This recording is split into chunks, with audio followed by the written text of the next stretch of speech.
And right now, though, like I said, if today is your birthday, you celebrate it with a very great man of our time. He's a pioneer of the charismatic movement in Ghana. Today, he celebrates 60 years of existence and 40 years in ministry.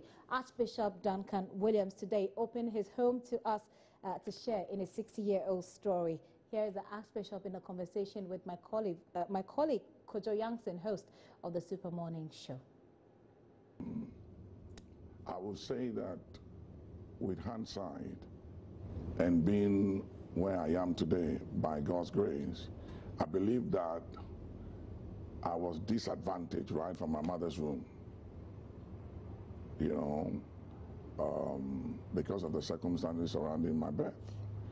My mother took seed, she bled for many months. They performed a D&C after 4 months. And after the D&C was performed, months after, the stomach kept growing, and they found out that apparently we were twins, and one was aborted, and by some divine providence I was preserved in the womb. And from the beginning of my life, as I was told by my mom after birth,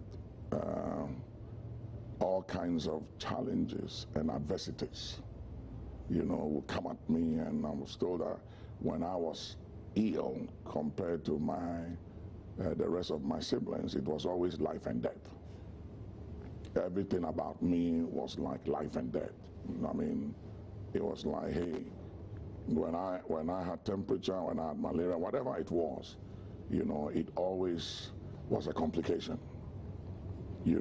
So now I can appreciate and understand that some evil force, knowing and understanding that evil is never satisfied till it destroys good, and the target of evil is good, that there was something good about me, and there was a possibility,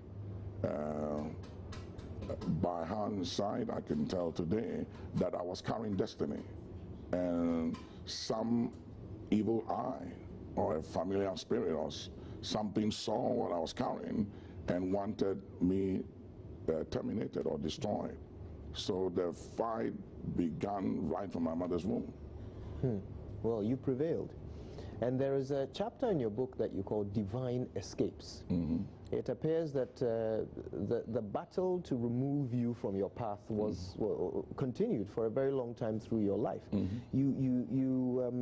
At a point, you were tormented by evil influences to harm yourself in a way that is manifest for the rest of your life.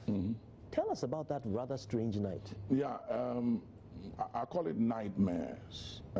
These the doctors refer to as hallucination, but it was more of a buffeting spirit, as the Bible referred to it. Paul said that a messenger of Satan was assigned to buffet me because of the abundance of revelation I carried. And I believe that I was in a similar situation where a messenger of Satan was assigned to buffet me, and was strong on my case. The issue of this began after I had visited certain shrines and gone to some places seeking for help. And I remember I went to this particular place, and the guy came out and said that, what do you want? And I said, I came for help. And he said, where you come from? Where you from? And I said, Accra. And he shook his head, and then he did some things, he tried to manifest, and then he said, I can't help you. And then I said, what do you mean? He said, I can't help you. And he said, young man, as for you, the only one who can help you is the man up there, referring to God. But he didn't say God, he said the man up there. And then he said, you go. So he sent me back.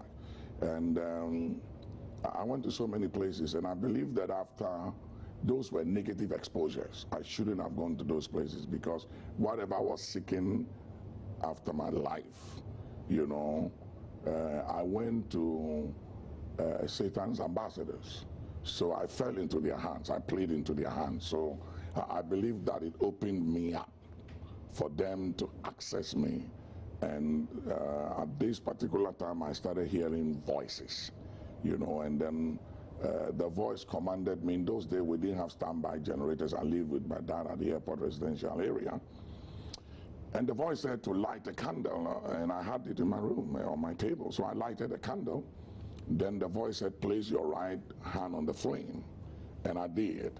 And it was like I was captured and overpowered when I placed my hands on the flame, and the voice said, don't take your hands off till I command you to do so. And it was as my lips were sealed. And I lacked the power and the ability to resist the influence and the power of the voice and to take my hands off. And the pain was unbearable to the point that I had to scream for help. And not too long after that, they broke the door and came to rescue me. But by the time they came in, I've lost all these things. Everything was gone, you know, and I had to be admitted at Kolibri Ward H for 4 months and had all kinds of encounters there. It was there I had an encounter and got saved and got born again and started seeking and searching and asking questions. And then I came to the revelation that I was born for this purpose, you know. We will talk about that purpose a little more in a moment, but I want to take you back to a very defining moment which has led you to propound the importance, the message about the importance of a father in a young person's life. Tell us about your relationship with your father. I met my father at the age of, I think, 14, 15, thereabout, at the juvenile court. My mother, she couldn't handle me because I won't go to school, and I was too much for her to manage me. So she decided to send me to the Boston Institute through the juvenile court system. And when we were brought before the judge, then Justice Anansi, when he saw the name Duncan-Williams, Nicholas Duncan-Williams, so he said, is that not the politician's son? There's only one Duncan-Williams. And he was told that yes. And he said, remind him and summons his father to come here. So my dad came to court, and they brought me, and the judge asked my father, why is your son here? Why is the mother sending him to the juvenile, to Boston Institute? And he said, ask the mother. Was that your first time seeing your father? Yeah, first time. And my father had 37 kids, and my mother, they didn't like each other. So my mother didn't want me to join my dad, and she believed that my other siblings will influence me wrongly and all that. So she kept me with her. And I was literally poisoned about my father, how bad he was, and she would always curse him and always angry and very bitter about my dad. So for whatever reason, I didn't like him too, because all I kept hearing was all these bad things about who he was and this and that, and I think it had a negative impact on me. So for whatever reason, I disliked him. I didn't like him myself. I had this anger and hatred in me for him. So they started fighting right there in the court. And the judge tried to calm them down. It wasn't working, so the police have to step in and try and calm the two of them down. So anyway, the judge said, young man, you have two choices. You either go to the Boston Institute and go learn a trade, or you go with your father. And then I said, I will try my father. So I was released to my father, and I was brought home to my father's house at the airport residential area.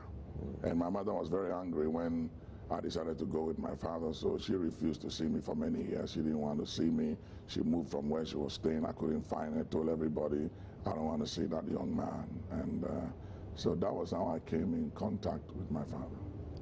How was the relationship with him when you lived together at airport residential? We were many. We ate once a day. We were many, you know, so there wasn't too much of affection. You know, he was one that was a very serious person. We didn't hug, you know, and I came in at a time where I was already messed up, you know, very young but exposed to too many things. So he tried to get me to go to school at Medina, and I tried a few times and I wasn't interested. I had already seen money live at that young age, so I'll go to airport to do the Goro there and made money and won't go to school. And so all that put him off. For whatever reason, he kind of like didn't want to really deal with me, you know, because he felt like, what have I brought to myself, you know, and he was disappointed in me. You, for most of your childhood, dodged education.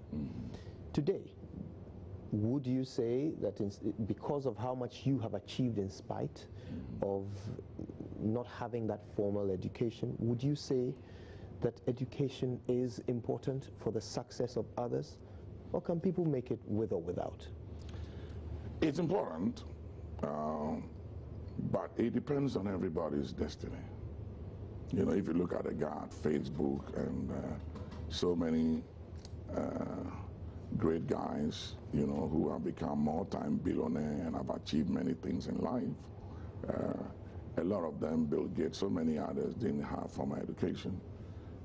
Notwithstanding that, I think that all my children have had formal education, and I encourage education, but education is not everything.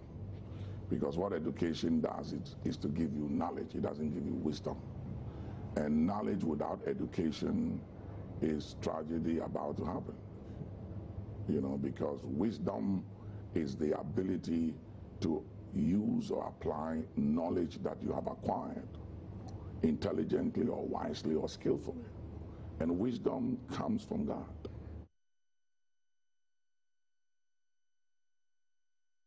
Happy 60th birthday to Archbishop Duncan-Williams from all of us here at Multimedia, and a very special one for myself.